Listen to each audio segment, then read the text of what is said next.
My name is Dean and I'll be your MC for today. And welcome to our Health Affair exhibition brought to you by the Level 4 students of Fitness and Health Promotion.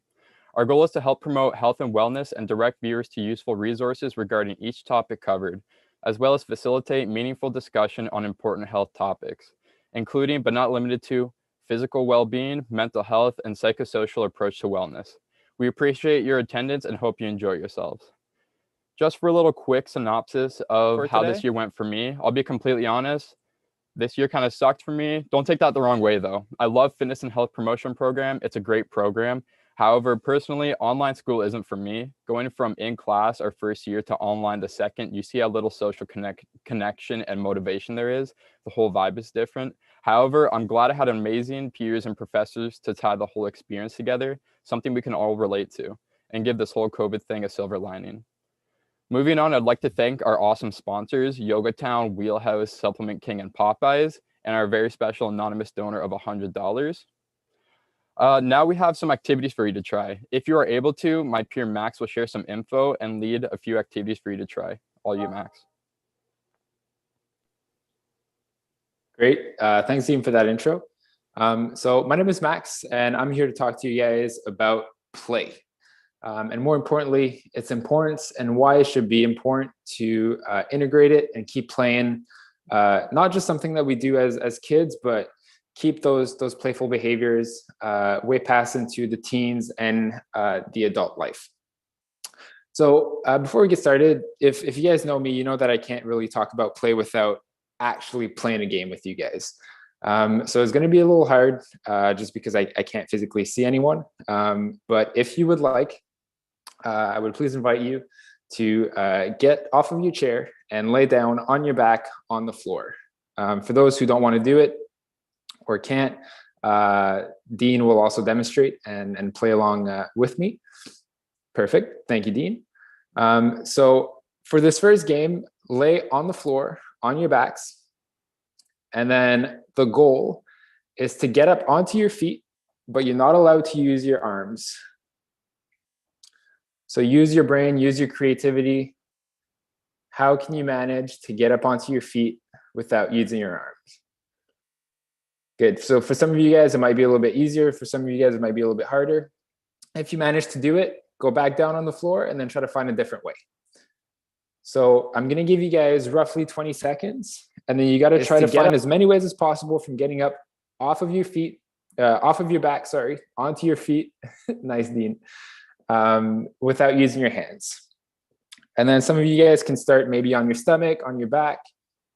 Really your imagine is the only limiting factor here. Perfect, you guys are halfway there. And 5, 4, 3, 2, and 1. Perfect. Great. And next little game, I would ask everybody to take off one of their socks, or if you don't have a sock, any Kleenex, tissue, anything soft really that you have laying around the house. So you're going to take your sock, put it on the floor, and then the goal with this one is to pick it up and bring it on top of your desk without using your hands. So I know Dean is using his foot over here. If you've managed to do that, great. Put it back on the floor and then find another way, but you can't use your feet this time. And then again, this one is going to be, how many ways can you find? Nice, Dean. How many ways can you find to bring that Kleenex or sock from the floor all the way up to the desk without using your hands? So you guys have roughly 10 seconds left. And 5, 4, 3, 2, 1. Perfect.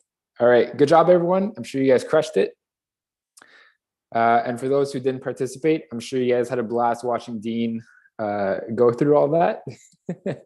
But now let's get into the presentation. So I'll list you guys some of the issues that are associated with a lack of play in not just adults, but kids as well. So number 1, stress. Number 2, lack of creativity.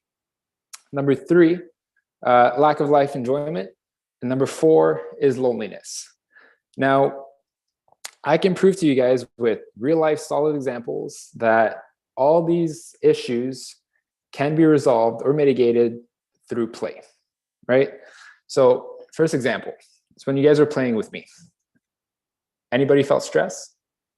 Was anybody thinking about that exam they had to do, about that email they had to send to their boss, about how they were going to pick up their kid from after school or whatever, right? I think for most of you guys, the answer is no, right? You kind of de-stress and get away from problems in a fun and playful way. Number 2, you guys were definitely creative. I can only base myself off of Dean's screen right here, but the amount of times that I've seen his brain work and the creativity in terms of how he would get that sock up onto his desk, or even how he would get himself up onto his feet. Brain was really working, and the creativity was all the way up there. Lack of life enjoyment. I mean, I would hope to say that everybody enjoyed themselves. I know I really did, even if I wasn't playing. I really had a good time, and I enjoyed you guys going through that game. I can even imagine, doing it with you guys, how much it would have been even funner. And last, loneliness.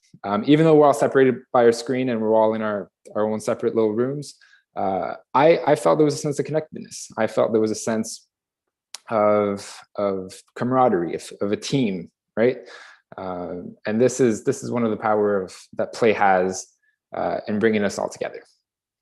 So all these 4 categories, or all these 4 issues, they're not just associated with a lack of play, but they're also associated with young adults, older population that don't find enjoyment from their career, from their job. They don't like their job. They don't like where they work. You'll find these 4 similar issues: stress, lack of creativity, lack of life enjoyment, and loneliness, right? Stress, either the job is too stressful, or that's not stressful enough. They're bored, and then that creates stress later down the road. Creativity, we're humans. We were made and born to be creatives. If we didn't have creativity, forget all the tools that we would invent, back in the caveman days. Forget all the art. Life enjoyment, I mean, that's a given, right? Life is made to be enjoyed. People that do not like their job obviously aren't going to enjoy many other things in life. And last one, loneliness. I've yet to see somebody who felt, part of a team, part of a tribe, really connected at work, that didn't really like the way his life was going. I think there's a deep relationship between that sense of connectedness and the rest of your life. And I think that play has a big part of playing, no pun intended, in that. Perfect. So now that we know all these, the $1 million question is, how do we fix it? And the $1 million answer is, you got to incorporate playful behaviors into your everyday life, into your work, into your job, and in with the people that surround you. So here for you guys, I have 3 action items that you can start implementing today, right now, that will make a difference in your life, in your work, in the way you see things in general. So number 1, which is probably the easiest one to do, is just set aside time to play, right? Every Friday night, Saturday night, whatever night works for you, set an hour and a half, maybe 2 hours, dedicated to play, right? If you want to do it every week, or if you want to do it, find 5 games, and then you have 5 games for 5 weeks. You can do it either or. And then once you start with that 1 night a week, maybe move on to 2, and then 3. And then I can promise you guys, the more you do it, the more it'll be easier, and the more you'll want to do it more and more and more often, right? And then the more you do it often, it doesn't need to be game night every night, right? Some things can just be like when you're going on your walk, your daily walks, because I know a lot of people are going on walks nowadays. You know, find a curb and try to walk on the curb while keeping your balance, right? That's a form of playing. It doesn't need to be always you know, Monopoly for 3 hours.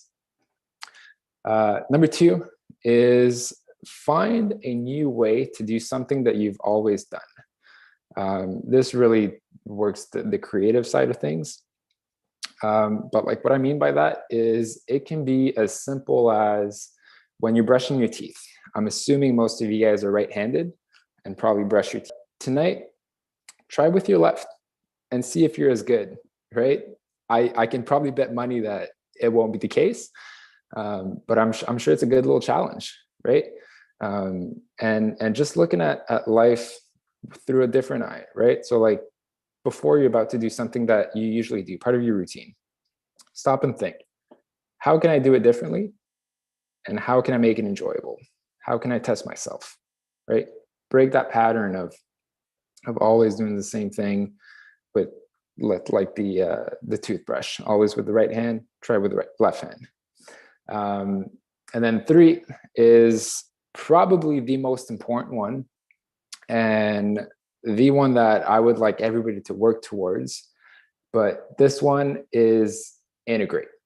Make it part of your daily life. The goal is to become a player.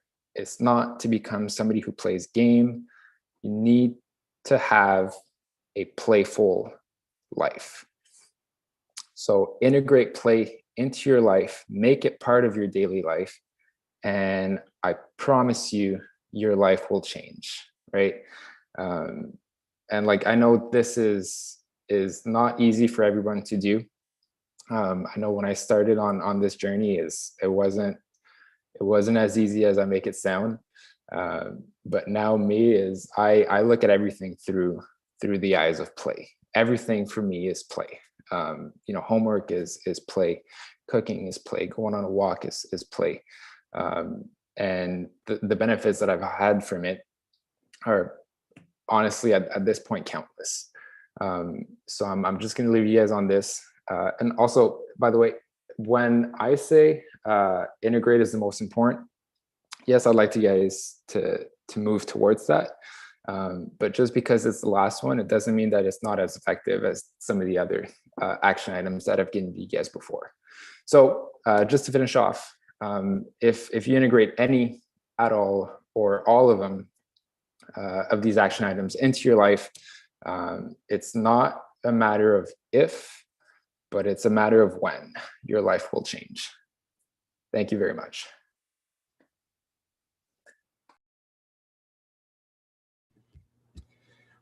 Thanks, Max. That's awesome. Just to plug the book club, as many of you know, our awesome professor is giving away some books, which has been called the book club. There's still plenty of books to choose from with a variety of topics, so be sure to get the book that is calling your name. They're completely free, which is my second favorite 4-letter F word. So get them while you still can. The link is available on Brightspace. I'd like to introduce another one of my peers, Ethan, and he'll be sharing with us what is health. What is health? A simple question, right? It's just 3 words. Well, an informal study I conducted of 118 people asking 2 simple questions. Is it important to be healthy? And do you want to be healthy? Probably unsurprisingly resulted in 97% of people saying yes. So chances are you want to be healthy, and that's important to you. Follow-up questions, though, quickly illustrated a problem. People seemingly struggled when I asked them these questions. What does it mean to be healthy? And or, what is a healthy body? We don't seem to agree on this point.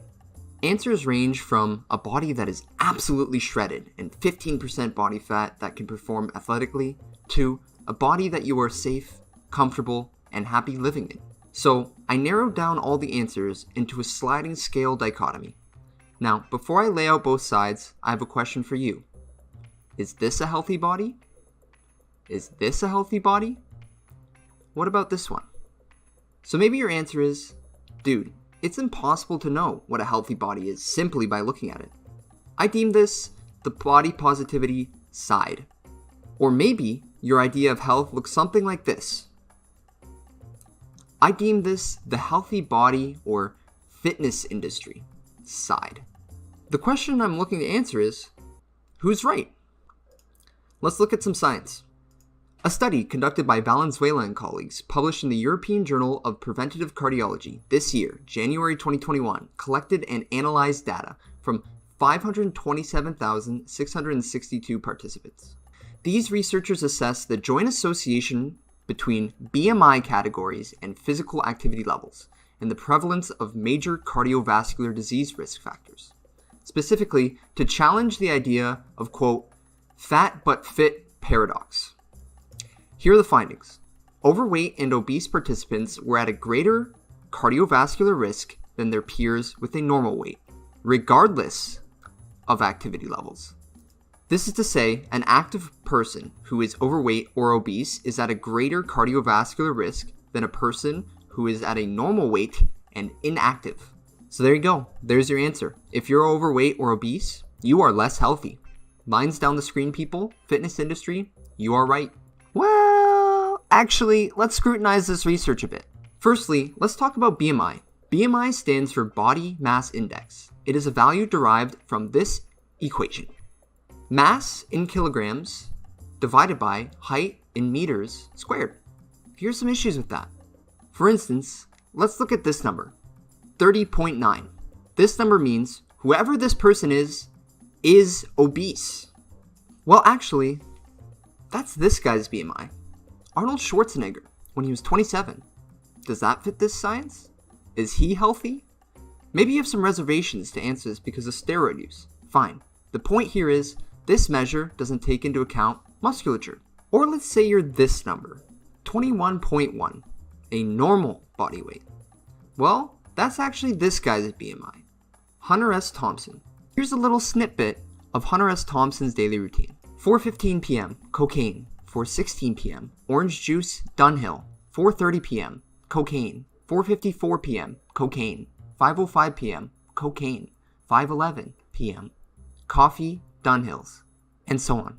Is he healthy? This is all to say that this number, the BMI number, leaves a lot to be desired. Don't take my word on it. Think I'm just cherry picking? That's fine.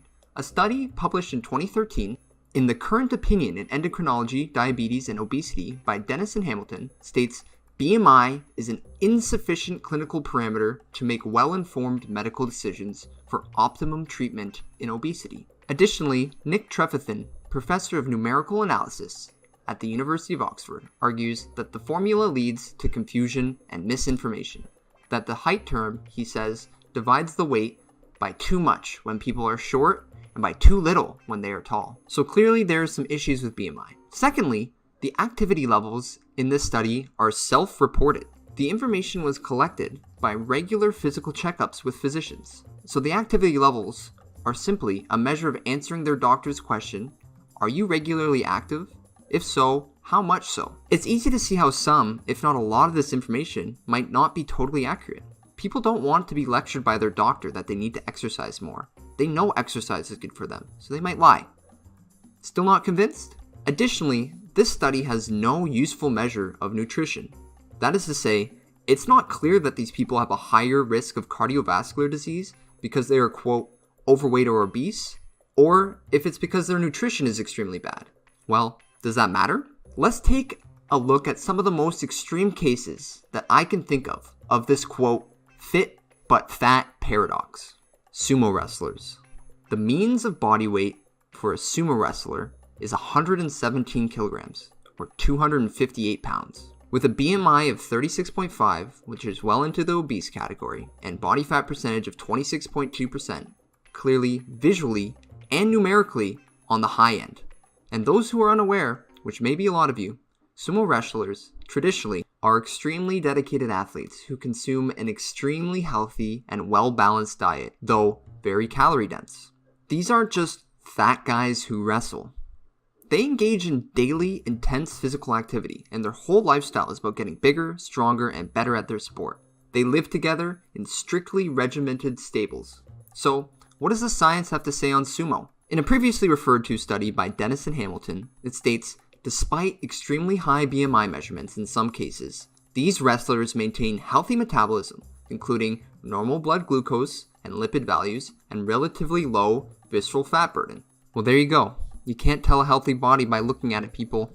So, being healthy is staying active and eating well. The score is in your favor, right? Well, the same study also says upon retirement, sumo wrestlers are at a risk of rapid onset metabolic syndrome, cardiovascular disease, and type 2 diabetes if the regimen of exercise is not maintained. And this is further corroborated by a study done on NFL linemen in the American Journal of Medicine by Churchill and colleagues in 2018 that related their weight gain, a mean average of 40 pounds from high school to retirement while playing, to increased risk and a key predictor of post-career health issues such as cardiovascular disease, neurocognitive impairment, and cardiometabolic disease. So what's the scorecard? 0-0? What can we take from this? Well, we can be metabolically healthy when overweight, obese, if eating well and staying active. But what is the threshold? And what is the longevity possibility of this?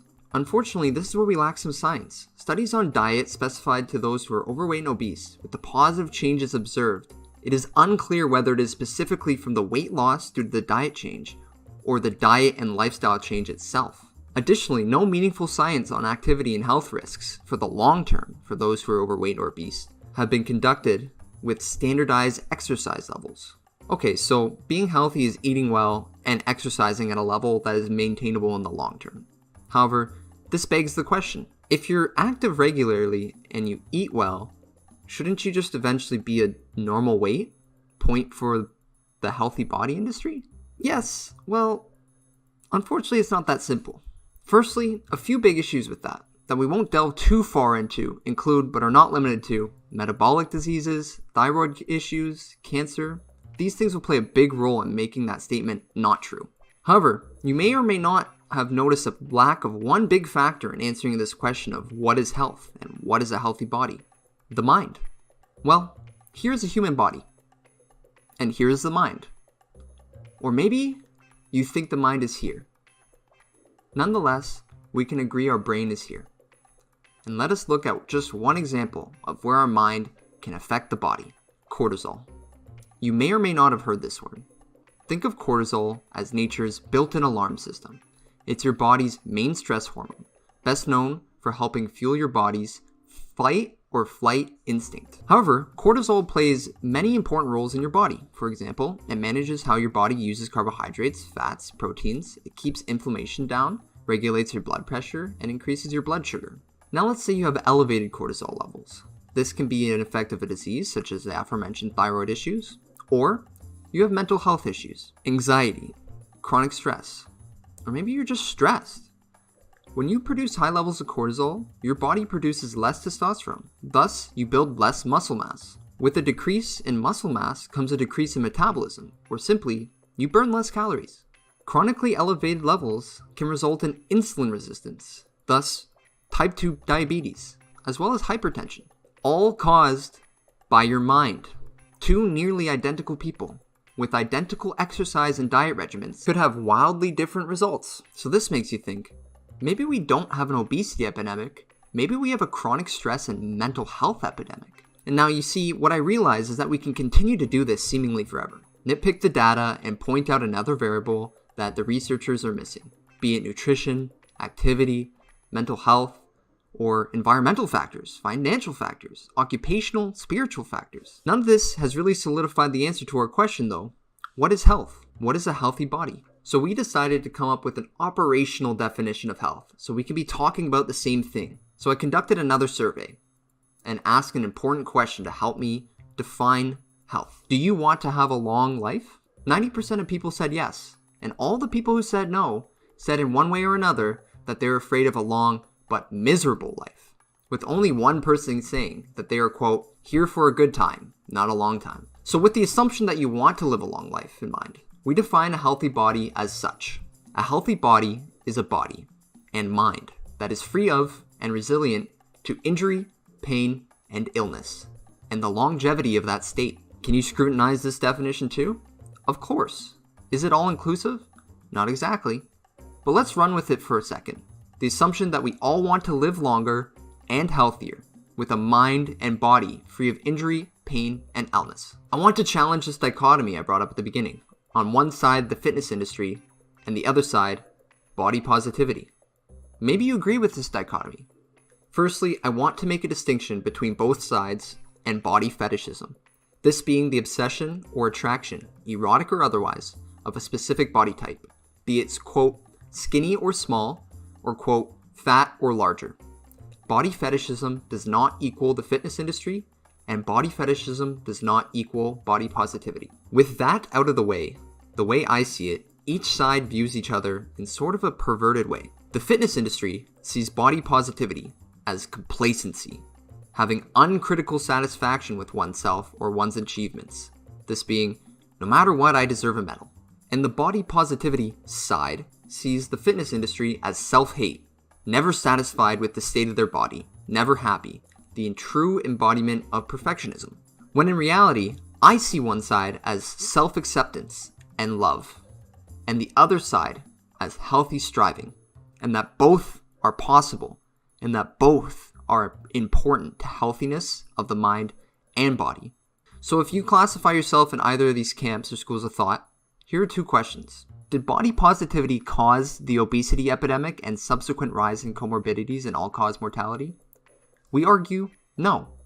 That poverty, lack of proper health and nutrition education, and social construction, being fast food and sugary foods being cheaper, caused this. The people who tote body positivity have gained so much mentally and physically through this mindset, and they want to share that with everyone. Conversely, does the fitness industry promote fat shaming? No. They're trying to help people live longer. These people have benefited so much physically and mentally through the fitness that they want to share it with everyone. Now, we do acknowledge that there are extremes on both ends, but we believe this doesn't represent the purpose of each movement. We argue that each side has extremely valuable and important information and lessons. For example, if you are physically fit, however you choose to deem that, but you are never satisfied with your progress, filled with self-hate and loathing, and you operate consistently by punishing yourself, are you really healthy? Conversely, if you are so physically uncomfortable in your body that it is tough for you to honestly do the things that you want to achieve in your life, are you really healthy? So what can you do? How do you be healthy, however you deem that? What are some useful resources for you? The way we see it, it is that health has multiple pieces to the puzzle. We saw this with our scientific studies. The first, lacking meaningful nutrition information. The sumo wrestler and the NFL lineman lacking longevity to their lifestyle. Now, there aren't three pieces as this video lines up, that being physical activity, nutrition, and mental health. There are many. For example, we haven't even talked about sleep, another extremely important metric. You see, we see wellness as a multi-dimensional. This being, it has multiple dimensions. One great model of this is the 8-dimensional model. These dimensions being physical, emotional, intellectual, spiritual, occupational, social, financial, and environmental, each with differing importance to each person, but undeniably important. So here are our messages to you, the viewer.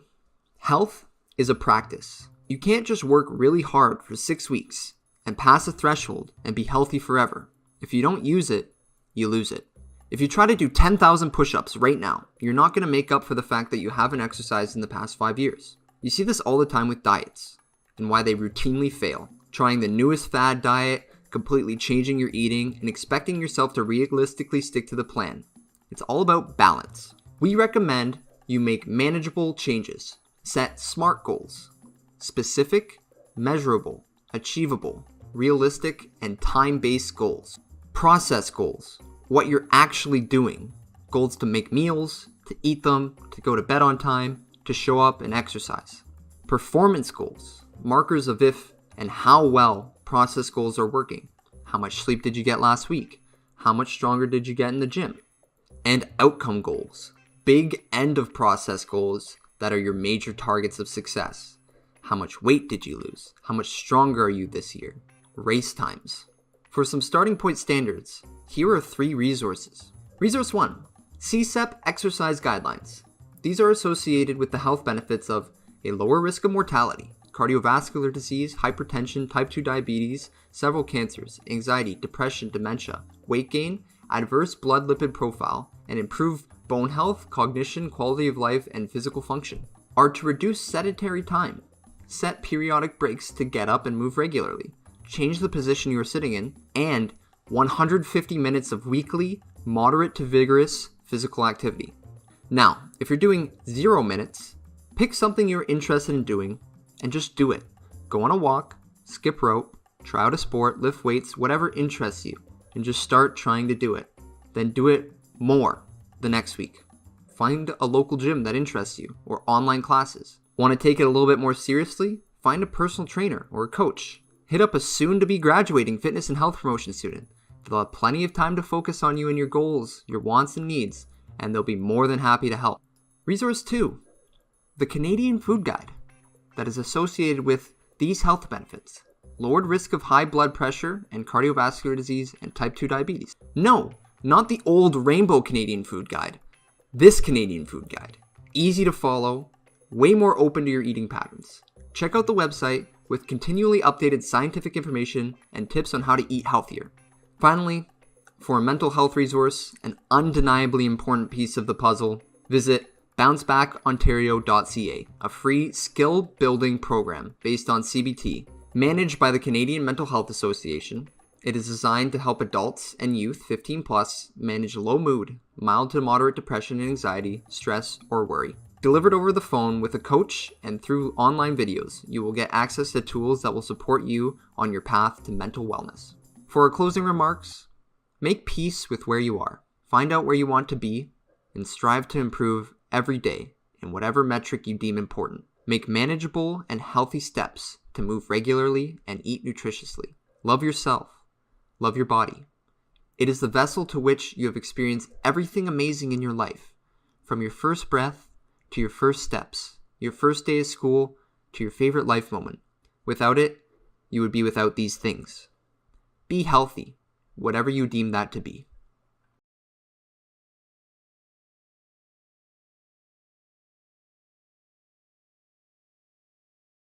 Thank you, Ethan, for the What is Health video. So next we will get into the meat and potatoes of our event. We have our top 5 finalists from our classes. They are Hygiene by Willem Harlick and Ayushi Patel, Computer Ergonomics by Vishwa Thamar and Shandeep Karnat, Sexism in the Fitness Industry by Krista Gravline and Jannavi Air, Cannabis Use in Students by Amir Lashkari and Jennifer McKean, Journaling by Michaeli Laird and Simran Jeet and Megan Ellis. So give them a big thanks for their content. Our first video will be Hygiene by Willem and Ayushi. They're sponsored by Yoga Town. Thanks again, Yoga Town. And if you haven't signed up through Eventbrite, make sure you do that so you don't miss out on prizes. The link will be in chat. After the video, we will be facilitating our first raffle giveaway, again, sponsored by Yoga Town. This will include 1-month trial membership, a Yoga Town hoodie, and a Yoga Town water bottle, all valued at $150. So we'll get right into the video.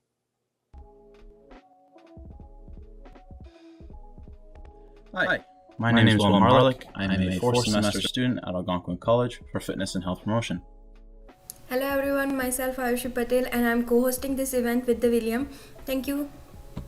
And we'd like to talk about how this so hygienic, always staying clean, and this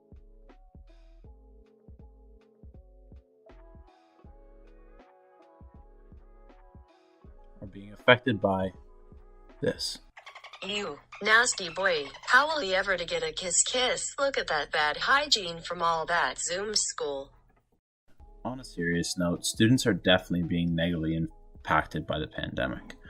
With a decreased amount of social interaction as well as stresses and depressive states caused from schooling, you can bet that students are definitely having troubles keeping up with things like hand washing, regular showers, as well as brushing their teeth day to day.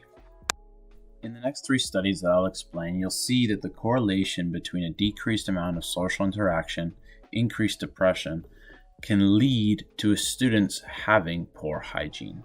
In the first survey that I analyzed, it was an investigation study of mental health of college students in the US as a result of the COVID-19 pandemic. This study was conducted based on the evidence that the general population was experiencing increased levels of stress and anxiety, as well as depression. To measure the impact on the college students, they conducted an online survey consisting of 2 standardized scales, the Patent Health Questionnaire and the General Anxiety Disorder Survey. Out of the total participants of 2,031 students, 48% tested with moderate to severe depression. 38 of these students also tested with moderate to severe anxiety, and 18%, sadly, having suicidal thoughts. As well, 71% of the test group said that they had had an increase in stress and anxiety due directly to the pandemic. And only 41% said they were able to cope effectively in relation to the pandemic. The second study, conducted in Iran between May and June of 2019, was a population-based study which correlates depression and anxiety to one's oral health. In this study, they took a group of 5,900 people at a range of 17 to 75 years of age, where the information was received through backed questionnaires of anxiety and depression, and clinical examination of one's oral health, including missing fillings, the gingival index or gum health diagnosis, and the community periodontal index, measure of community's oral health. The study resulted in 33% showing moderate to severe anxiety, 59% resulting with depression. There was a significant difference between the gingivital index and the community periodontal index of the depressed group. Overall, the study showed a direct relationship between a person's depression and their oral health, but less so with anxiety. The third study, which was published on January of 2020, was the relation of the effect of depressive symptoms and how it affects the amount of person's social interaction, based on 2 settings of students spending a weekend together in a remote camp house. They measured the social interactions between participants with a radio frequency identification name tags. Prior to the weekend, participants were surveyed on their amount of depressive symptoms and friendship ties. Using the state-of-the-art networking analysis method, the top result from this study results indicated that depressive symptoms are associated with spending less time in social interactive environments. As a result of these 3 tests, we can come to the assumption that since students in the first study experienced increased depression as a result of the COVID-19 pandemic, and as well in the second study, depressed individuals are having a harder time maintaining their oral health, we can assume that many other factors as well as oral health and hygiene are being greatly impacted negatively. As well, with the third study, people having a decreased amount of social interaction resulting in much more depressed states. So with less interaction and real-world social support as well as higher depression levels, one's hygiene could be suffering. Thank you, William. Now I'm going to talk about the 3 simple actions that you can take to keep up with your personal hygiene habits. So first of all, you can list them, like what are the hygiene habits you have, for example, showering, brushing teeth, and so on. Make a schedule, schedule them in a particular time period of the day. Then keep the reminders in your phone about your personal hygiene. So like in the morning, you just make a reminder as a taking shower. The second one, you can also put sticky notes or the labels like in your personal space, or for like showering and everything, you can put the sticky notes in the washrooms and anything. Then the third one is you can simply practice. Third one is keep practice, because habit is when you are practice anything as for an example, this topic is like personal hygiene. So if you are practicing that habit every day, then it will become your permanent part of your life. So after some point, it's going to become your permanent part of your life. You don't have to remind yourself, or you don't have to keep reminding or making notes about this. So just practice is the key key to develop the habit, and it plays a vital role. So third one is practice. So first one is you can make a reminders in your phone or smartwatch. The second one is you can simply put sticky notes or the labels around that space and to keep reminding yourself. And third one is you can practice a lot, like every day, just never give up.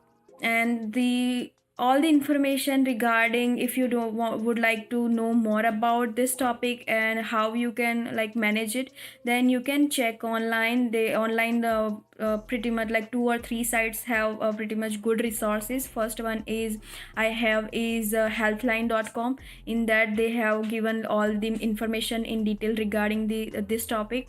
The other one is I have is healthgovernment.com in Australia, like government health website of the Australia. So they also have more information about it. And third one is hackerline.com. So in that as well they have in detail information about it, so you can check on those resources as well. And till then, thank you so much for listening. Have a nice day.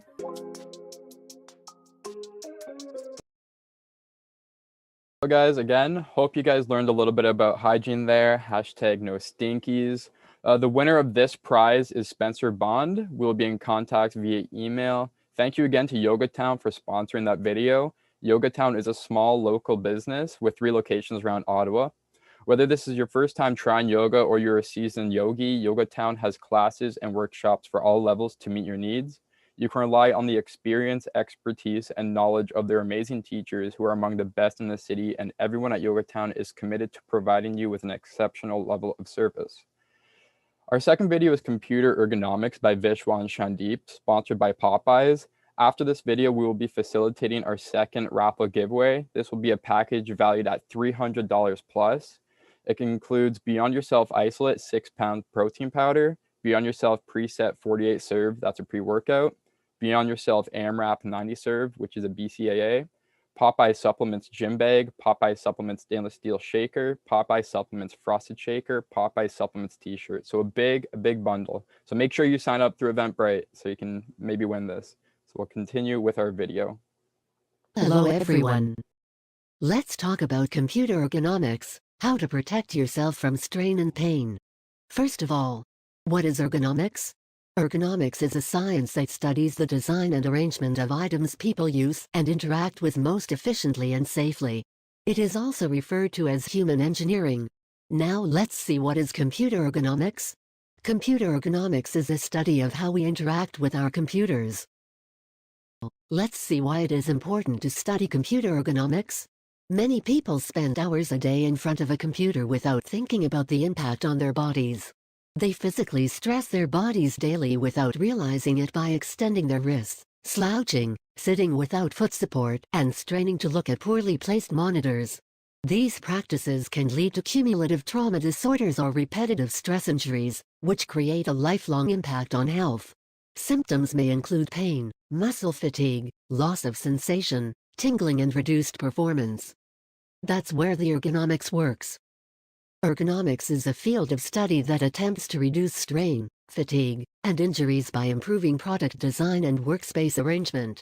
The goal is a comfortable, relaxed posture. Let's see how it works.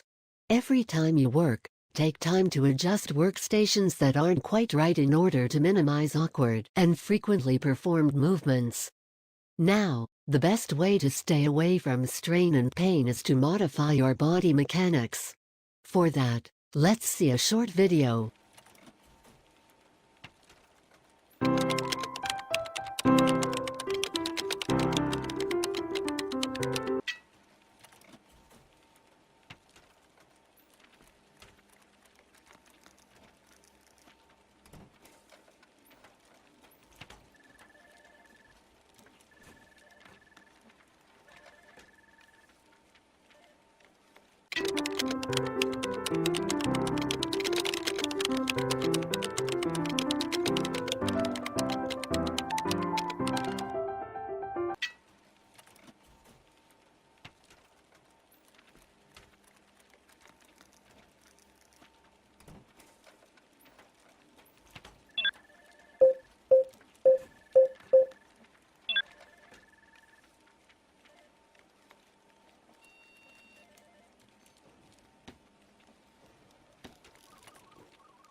The next thing that we can do is to adjust your work patterns. Reduce prolonged computer time whenever possible. Break work into smaller segments and switch between tasks that use different motions. For example, alternate use of mouse with reading and searching the web. Or just have fun. Let's see what else we can do. How about doing exercises at your desk? The following simple exercises that you can do at your desk. Neck stretches. Arm circles.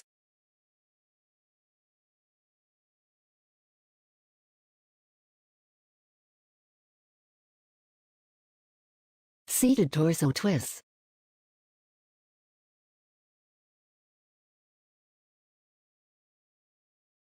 Desk dips.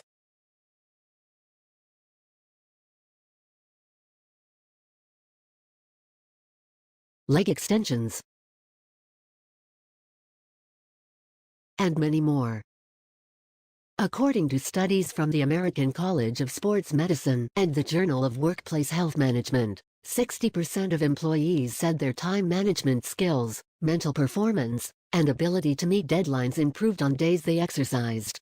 27% of employees reported higher levels of dealing calmly with stress on days they exercised.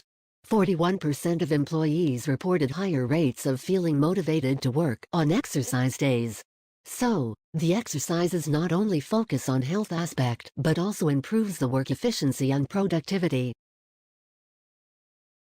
When to get medical advice. See a clinician if you feel constant pain, numbness, weakness or other problems that interfere with your daily activities. Or you can directly see the physical therapist or occupational therapist. So, overall goal for computer ergonomics is to make a person comfortable with a working environment. Thank you for your patience. If you have any questions, we'll be happy to answer them. Hey guys, hope you learned a little bit about computer ergonomics there. I'm pretty sure we've all been using computers a lot lately, so thanks again, Vishwa and Shandeep, for the relevant info. Winner of this prize is Vincent Bordeaux. I don't know if I pronounced that properly. If I didn't, sorry. We will be in contact via email. Thank you again to Popeyes for sponsoring the video. A quick plug for Popeyes. Popeyes is also having a raffle of their own. If you go to their website and order any Beyond Yourself product, you get a chance to win a $5,000 home gym fit to your style of training. All Beyond Yourself products are 20% off right now. Offer lasts until April 4th. Don't miss out on that. It seems awesome. Third video is Sexism in the Fitness Industry by Krista and Janavi, sponsored by Wheelhouse. After this video, we will be facilitating our third raffle giveaway. This will include 2 weeks of spin classes, shoes included for new riders to Wheelhouse. And we'll do our video.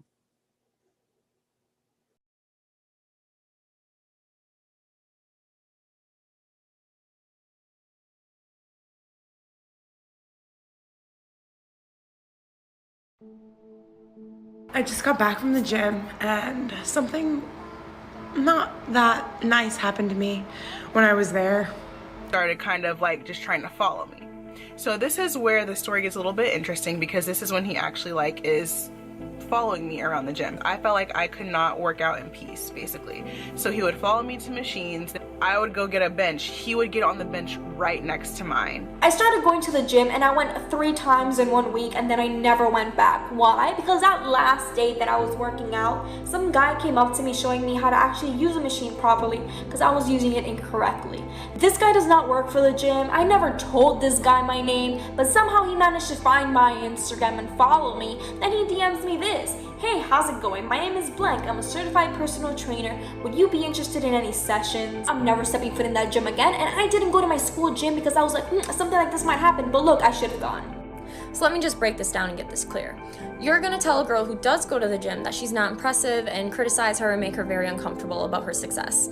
And then you're gonna tell a girl who doesn't go to the gym that she should go to the gym, even though you've made it very clear you're not going to offer a warm, welcoming, positive environment for her once she's at the gym. And says, hey, you're really strong, but, and proceeds to try and give me pointers about my foot placement, which he was wrong, by the way. Number one, I didn't ask for your opinion or your help. I didn't even make eye contact with you so you wouldn't come up to me.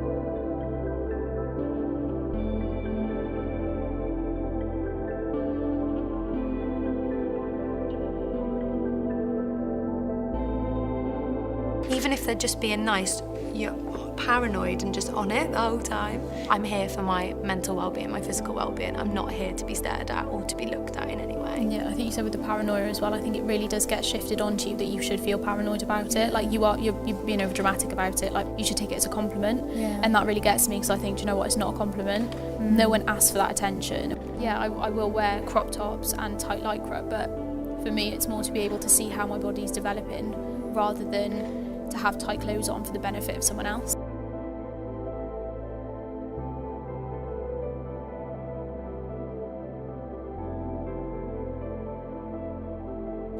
They think that it's their right to stare at your butt or stare at you and make you feel uncomfortable when you're doing certain exercises, or look at your boobs in your tank top. And that's just like, it's so uncomfortable. I know it's uncomfortable for me, so I can only imagine that it's uncomfortable for all women. And it just makes you not even want to go to the gym. It makes you literally want to work out at home.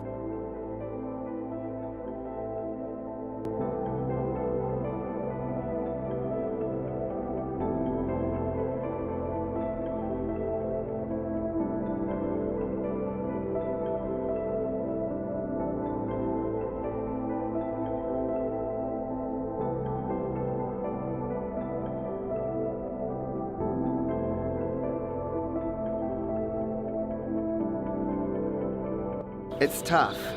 It's been bodybuilding's a boys' club, man's world, but I think all the females are coming in bigger and stronger. But I've heard it, don't be too skinny, don't get too bulky. Is that what you're gonna eat? Are you allowed to eat that? Don't worry about it. My plate, my business, my body, my business. You know, I think a lot of people think that they're giving you a compliment when they say certain things to you, you know, but it isn't really necessarily that way. You know, from the time they're girls, girls don't do push-ups. Even women who work out religiously and are very physically fit are not working those kind of muscles and trying to build up that bigger upper body by doing pull-ups. Working the upper body, that's a guy thing, right?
Hello again. Hope you learned a little bit about sexism in the fitness industry. If you see someone being weird, you already know what to do. Stand up. Don't let that weird stuff happen.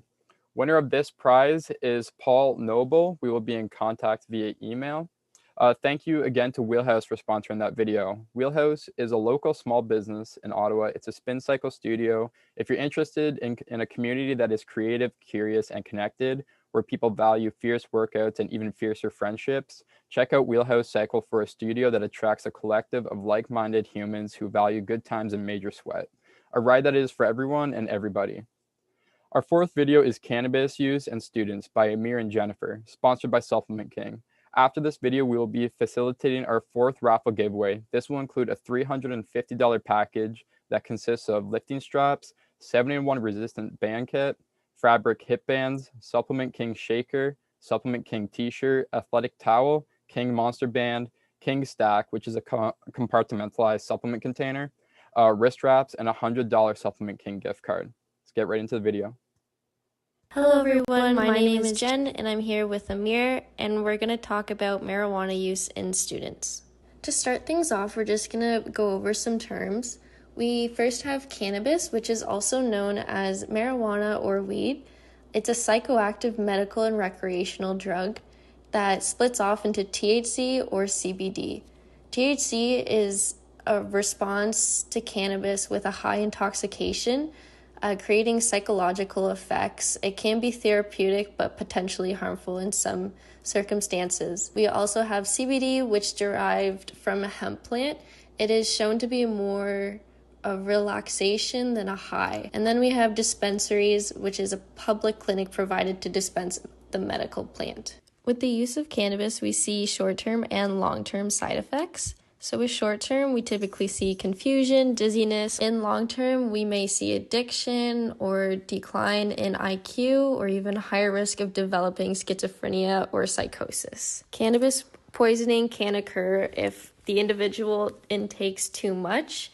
It can lead to extreme confusion, vomiting, hallucinations, overall not a good time. Although cannabis is a better option than other drugs out there right now, it is still safe to an extent.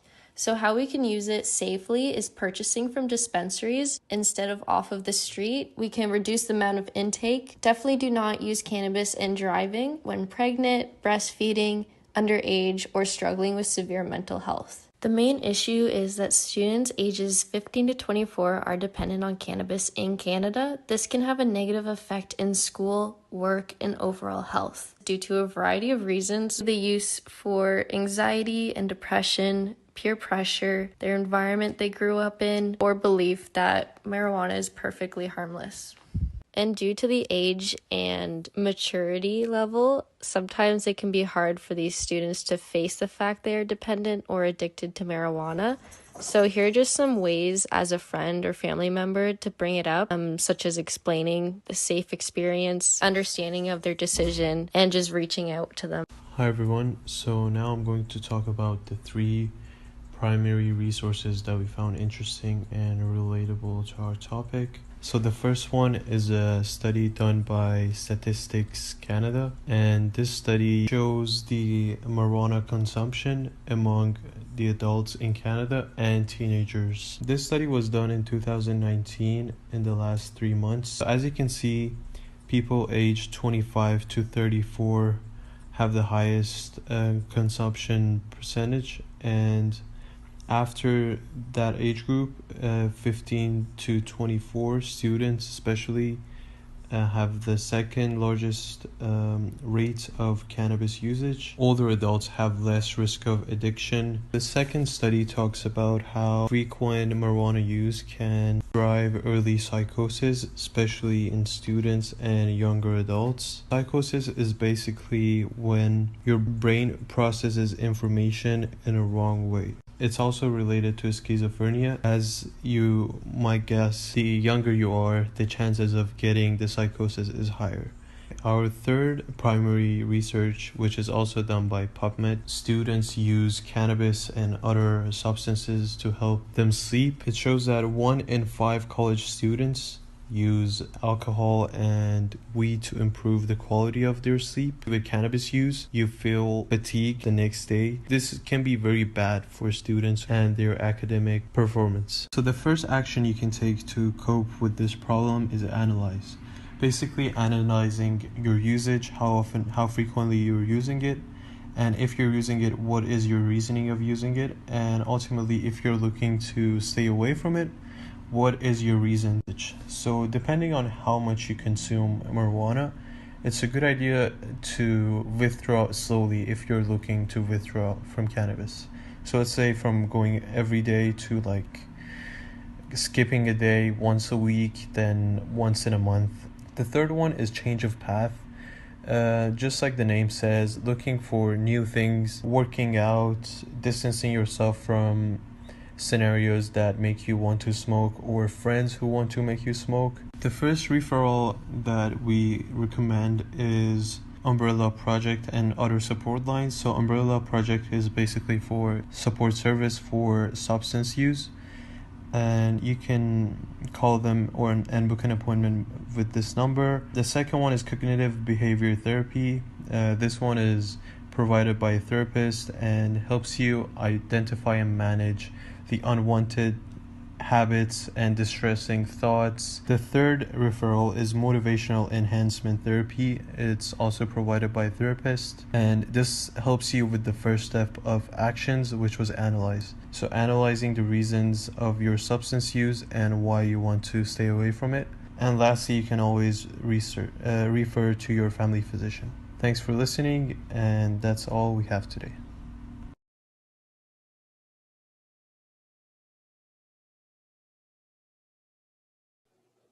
Hey again, hope you learned a little bit about cannabis use in students. Remember to moderate, know your limits, which also goes for other many things. The winner of this prize is Sleisha Kakul Shah. I hope I pronounced that right. Sorry if I didn't. We'll be in contact via email. Thank you again to Supplement King for sponsoring that video. Here is a quick advertisement from Supplement King.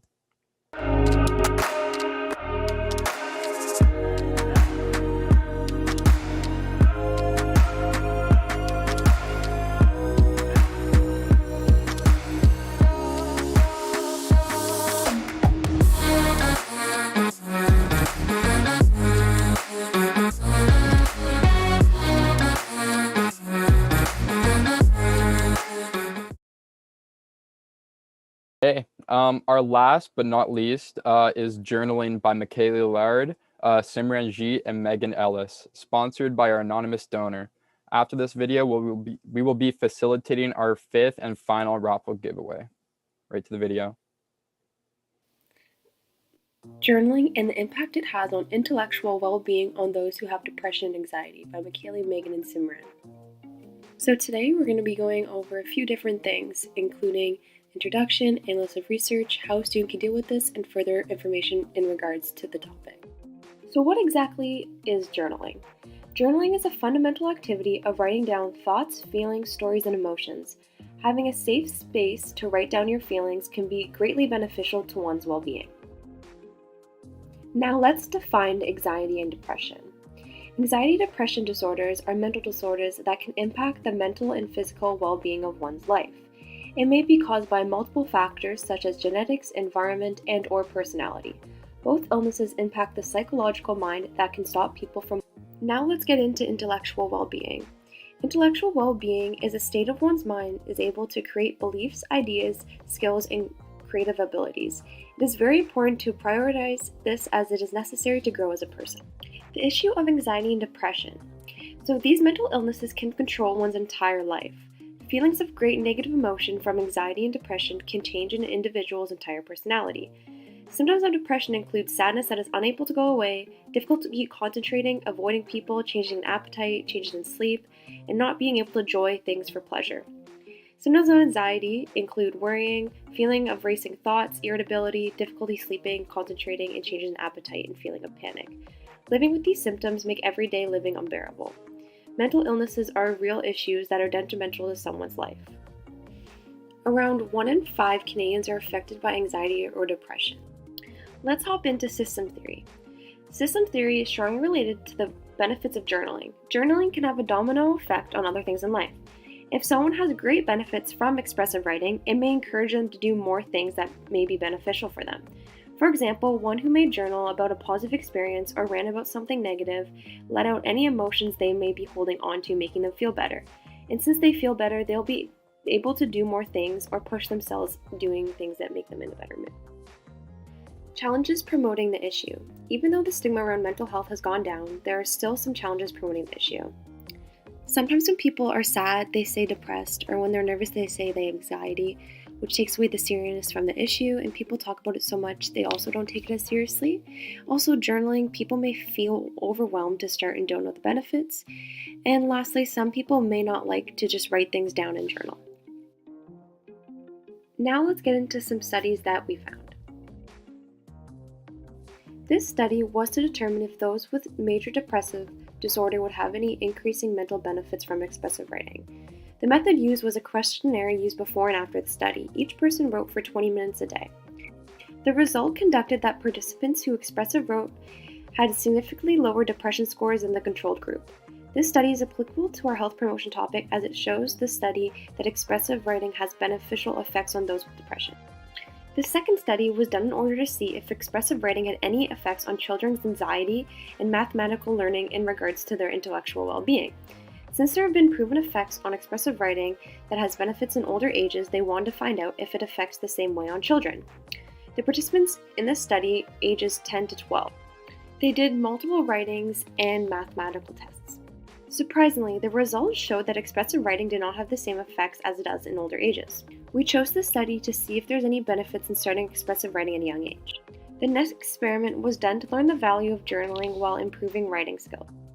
Students were to complete journaling activities. The results showed that most students had positive benefits and questions why they haven't started sooner. They realized that journaling helped release emotions, encourage self-analysis, and improve critical thinking and communication skills. We will be focusing on 3 actions in regards to journaling. Knowing the types of journaling, like gratitude bullet, art, line a day, and list journals, may encourage someone to start. Knowing the best time to journal for you may also help you write more frequently. Researching and understanding the benefits will also help encourage someone to start journaling. Now we're going to get into some referrals if you want to learn more about this topic. First, we're going to get into counseling. To get more information about this topic, it is recommended to seek help from a certified counselor. There are many different types of therapy that include behavioral, cognitive, humanistic, psychodynamic, interpersonal, and others. Having someone to talk to verbally about your feelings can help when it comes to anxiety and depression. Also, they're able to give you prompts for your journals. We've also listed some apps and book journaling resources, as some apps are free to download on your phone, and also some journaling books that can encourage you to journal. Some more referrals include these books. Reading more about depression and anxiety can help you understand the issue, as well as ways to help decrease the symptoms. Finally, the best referral to go to is your doctor. It's always recommended to go to your family physician or specialized doctor for any concern or even checkups. Thank you so much for listening, and I hope this presentation encourages you to journal. Have a great day. You guys learned a little bit about journaling there, something I've never tried but willing to after that video. Thank you guys. Winner of the $100 is Georgia Pauline. We will be in contact via email. Congratulations. Thank you again to the anonymous donor for sponsoring that video. Since we need to find out who the supreme ultimate forever awesome winner is, if you look down at the chat box, you should see a link to vote who you think should win. While that is getting ready, I would like to thank the sponsors once again while we wait. So thank you, Yoga Town, Wheelhouse, Popeyes, and Supplement King for making this whole event happen.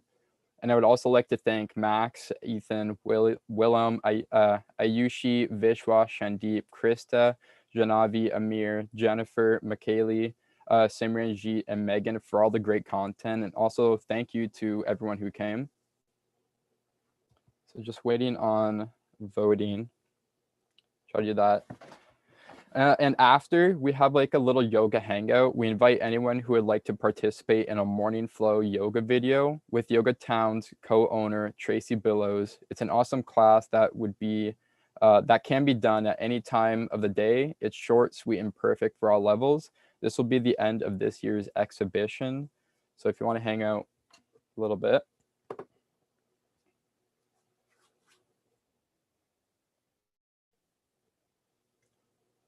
So got to stall for a little bit. I don't know. I can find my cat. I can show you my cat. Should probably hide her underneath the bed though.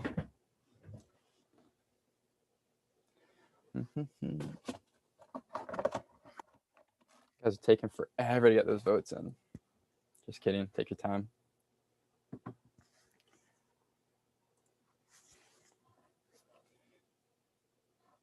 Put in chat if you actually if you completed the activity, actually. If you did or didn't, I don't care, but it's pretty fun when I did it. Should recommend it. Just don't face plant, don't hurt yourself.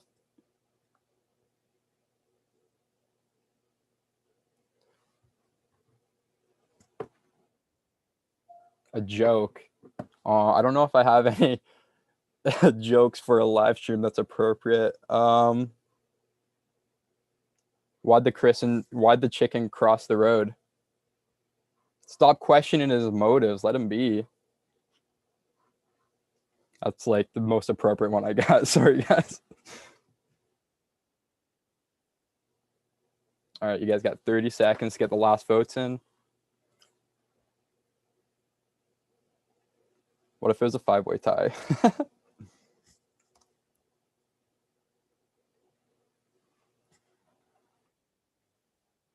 Okay. You guys like that joke? I thought it was pretty funny.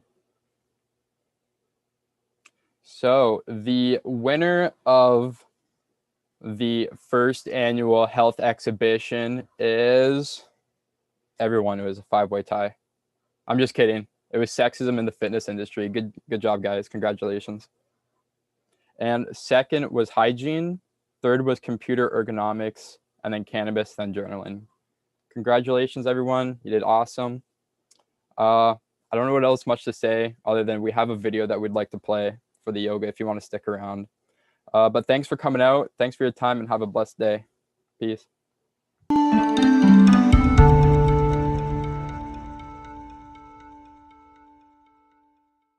Hi, my name is Tracy Billows, and welcome to your Good Morning Flow. This class is dedicated to making your day shine. I cannot think of a better way to start off the day than with a little bit of movement. So let's get started. Come to table, come to hands and knees.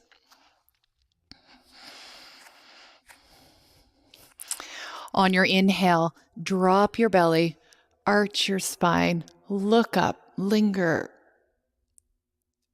And exhale, push the floor away. Round your back, hollow your belly, chin into your chest. Again, drop the belly, open up your chest. Just take in the breath. Exhale, round and curl. Drop the belly again as you inhale, open, open, open. And exhale, round and curl, round and curl. Beautiful. Let's come to neutral. So you're going to find a flat back. You're still in tabletop. We're going to take a couple of lion's breath. So take an inhale right here. As you exhale, drop your belly, arch your spine, open your mouth, stick out your tongue. Come back to neutral on your inhale. Let's go again, even bigger.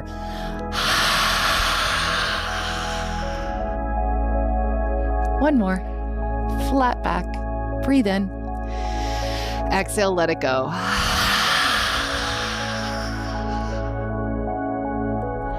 Now let's take child's pose. Knees a bit wider. Big toes together. Hips to your heels. Let the hips rock and sway a little bit side to side, right? So we're kind of getting out those morning kinks. You want to lift back up, hands and knees. Let's get the breath flowing a little bit more. Take the left leg back behind you, right arm reaches forward. That's the inhale. Come back to tabletop as you exhale. Switch sides. Left arm, right leg, reach them long, breathe in. Back into table, breathe out. Go again, other side. Reach. Exhale. Inhale. Exhale. Okay. One more each side. Breath in. And breath out. Last one, breathe in, get long, reach. And then back to table. Okay, downward facing dog. Curl your toes under, lift your hips. Keep a generous bend in your knees. Okay, bend your knees a lot, but really push the floor away with your hands. And then you can slowly straighten out the legs, any amount. Pedal your feet a couple times right to left. As you inhale, roll forward into a high plank position. Exhale, bend your knees, hover the floor, push the hips back, downward facing dog. Roll forward again, plank pose as you inhale. Bend your knees to hover, push your hips back, and straighten your legs. Yay, one more. Roll forward. Hello, day. It's going to be an awesome day. Bend the knees, lift the hips, downward dog. Let's take a little stroll. Start to tiptoe your way to the top of your mat. All the way up. Big toes touch, heels touch. Walk your hands up your shins. Find a flat back, halfway lift. And fold. Bend your knees quite a bit. Drop your head. Keep the knees bent. Roll slowly up to stand.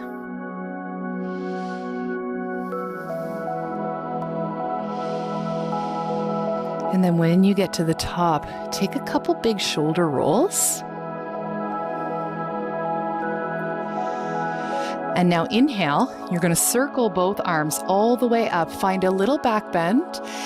Exhale, chair pose, hands to heart center. Straighten the legs, stand back up, circle the arms, little back bend. And then chair pose again, hands to heart. Couple more, sweep up. And lower down. Again. Sink down. One more. Down into chair. Stay there. You're going to reach your right arm forward and left arm back. Drop the hips a little.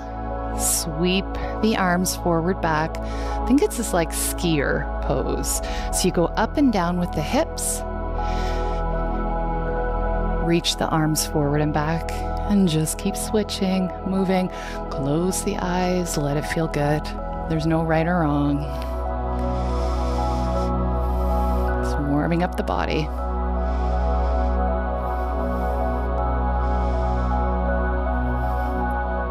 Now come to stand. Circle both arms all the way up. Again, lean it back just a little. Squeeze your bum. And then dive forward. Take a big circle of the arms. Fold all the way.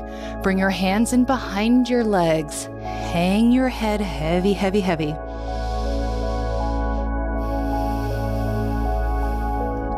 Now bring your hands to the floor. You're going to bend your knees a lot. Step your right foot to the back of your mat. Big step. Bring your knee to the floor. Okay. Walk your hands up onto your thigh.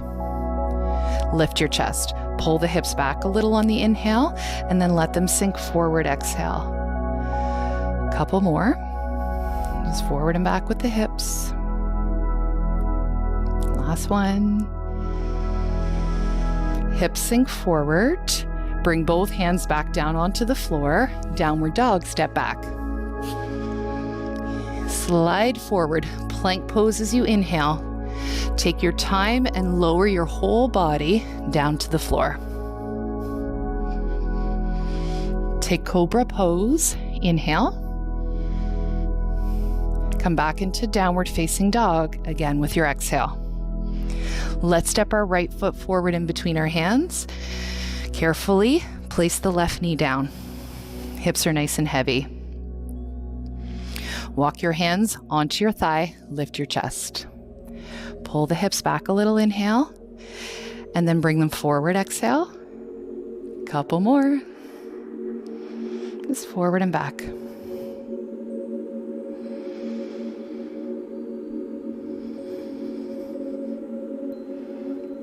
Beautiful. Bring your hands down onto the floor. Downward facing dog. We're going to step it back. Okay, roll forward. Plank pose as you inhale. Take your time. Lower slowly to the floor. Come into cobra. One breath. Lift your chest. Pull the shoulders down away from your ears. Lower slowly back to the floor. Now lift up into plank. And then back to downward facing dog. Step your left foot forward in between your hands. Left foot all the way. Make sure the feet are on train tracks. Come on up, crescent. Arms straight up overhead. Squeeze that right glute. Okay, take an inhale, arms up a little higher. And then exhale, runner's lunge. Sweep the arms back. Tip your chest forward to 45 degrees. Go again, up with the inhale. And sweep the arms back, exhale. One more. Arms sweep back. Stay here. Bring your right hand down to the floor. Take your left arm straight up to the ceiling. Look up at your hand. Lean your chest back. Open up. And then bring that hand down to the floor. Step back, downward dog. Okay, switch. Right leg is going to step to the top. Feet on train tracks. Come all the way up for crescent.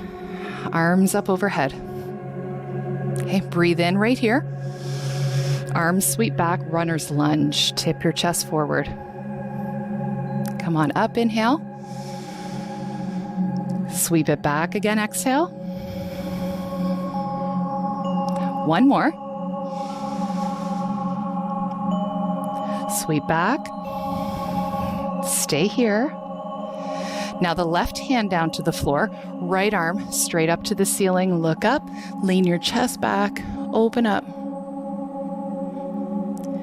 And we'll bring that hand back down to the floor. We'll step back, downward dog. Awesome. Roll forward, plank pose as you inhale. And now lower it, slow and controlled, to the floor. Take your arms back.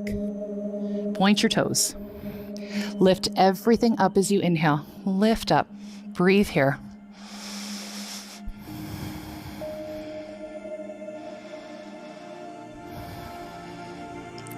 And gently lower down to the floor. Walk your hands under your shoulders. Lift up to your plank. And then to downward facing dog. Let's step our left foot forward between the hands. Okay, get it all the way up there. Warrior 2, back foot flat.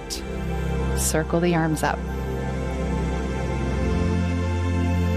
Nice deep bend in that front leg. Let's reverse it with our inhale. So the left arm up and back. Come back into Warrior 2.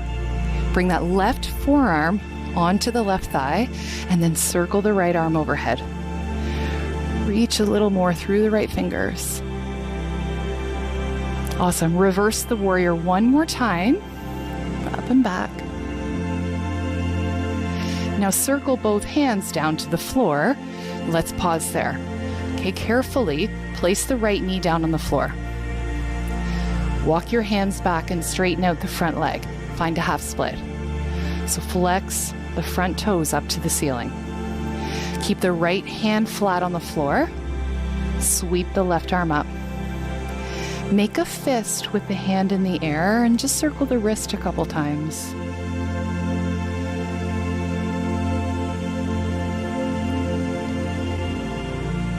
Okay, we're going to let that hand float back down onto the floor. Walk yourself forward. Now step back, downward dog. Okay, let's switch legs. Step the right foot forward.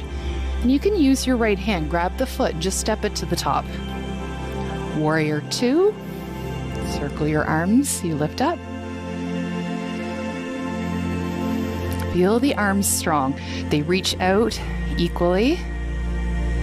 Reverse that warrior. Right arm up first and then back. We'll come back into warrior 2.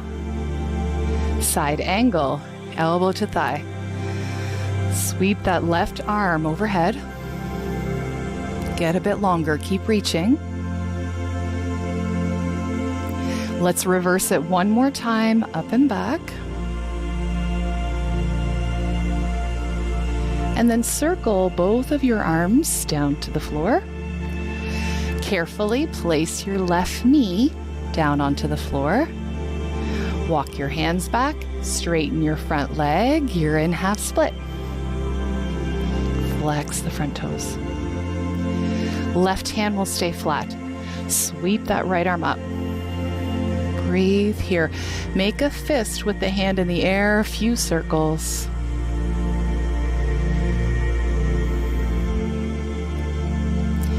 And then we'll bring that right hand back down. Walk it forward. Downward dog, step back.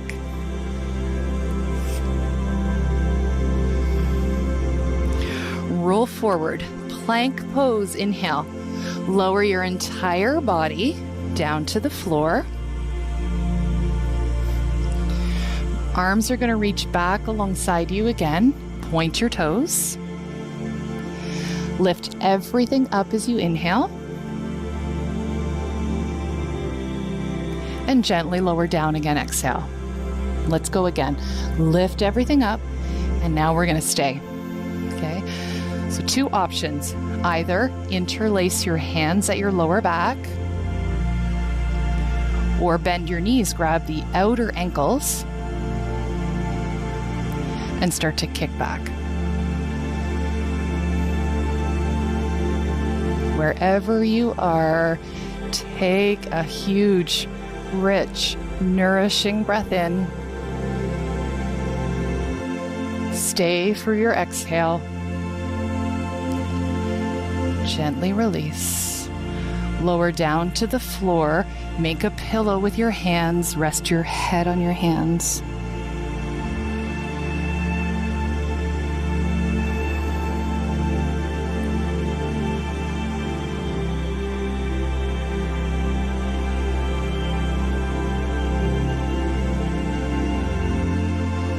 Now walk your hands under your shoulders. Lift up plank to downward facing dog.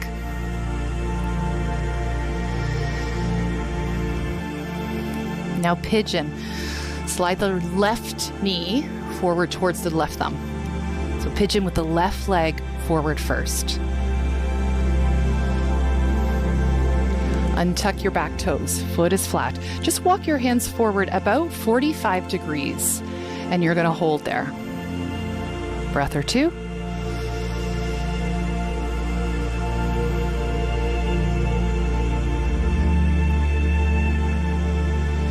Come onto your elbows, so it's like a sphinx with the upper body. Pause there.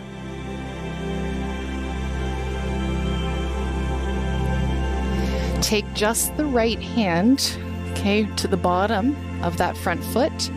Press down into the hand and just take a gentle twist to the right.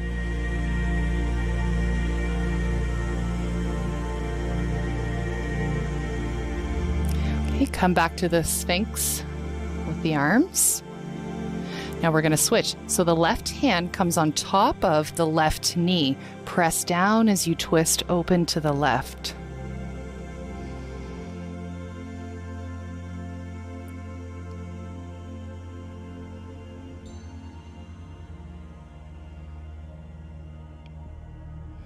Great. Come back to Sphinx. Walk your hands in, lift your chest. Downward dog or child's pose. Okay, you decide. What does your body truly need right now?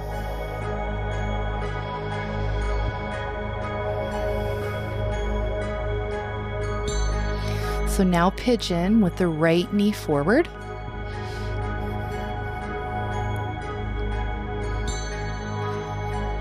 Hips are level.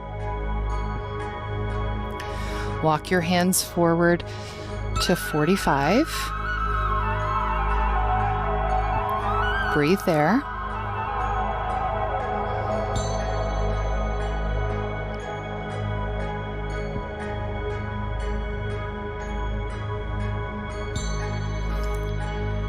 Elbows come to the floor and pause.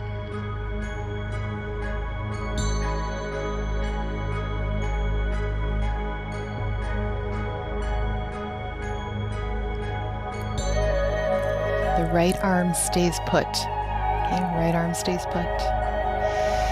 Place your left hand on top of the front foot and then twist open to the left.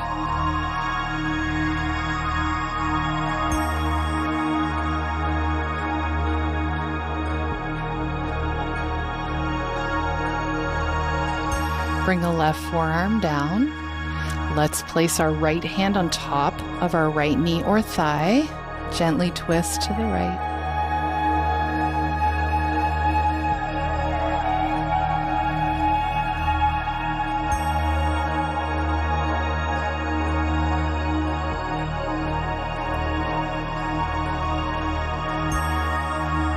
Let's bring both arms down.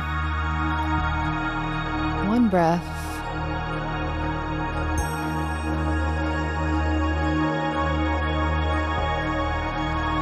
Walk your hands back in. You'll find downward dog or child's pose.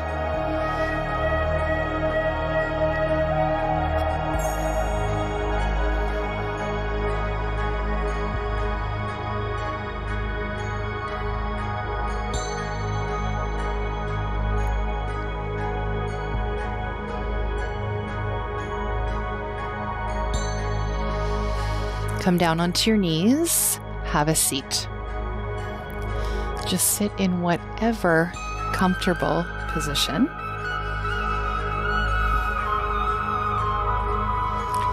Take a gentle twist to the right. Come to center, take a gentle twist to the left.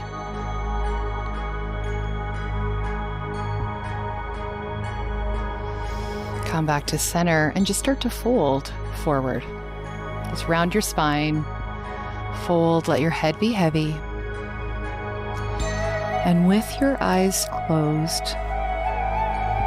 take a moment and reflect on how it is you want to feel as you move through your day. What would serve you today? Can you envision yourself just moving in harmony with you, with others, your environment? Kind of start to mentally walk yourself through what would a perfect day look like for you.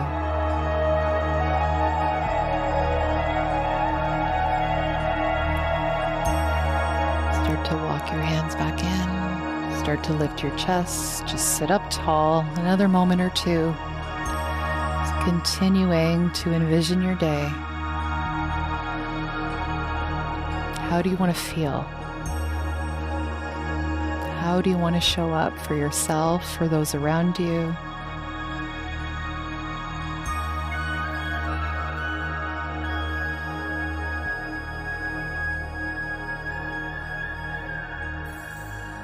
We can bring our hands one on top of the other, right on our heart.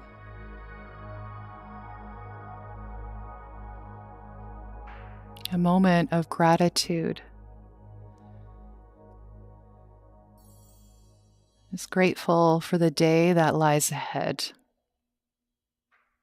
All the possibilities, all the potential.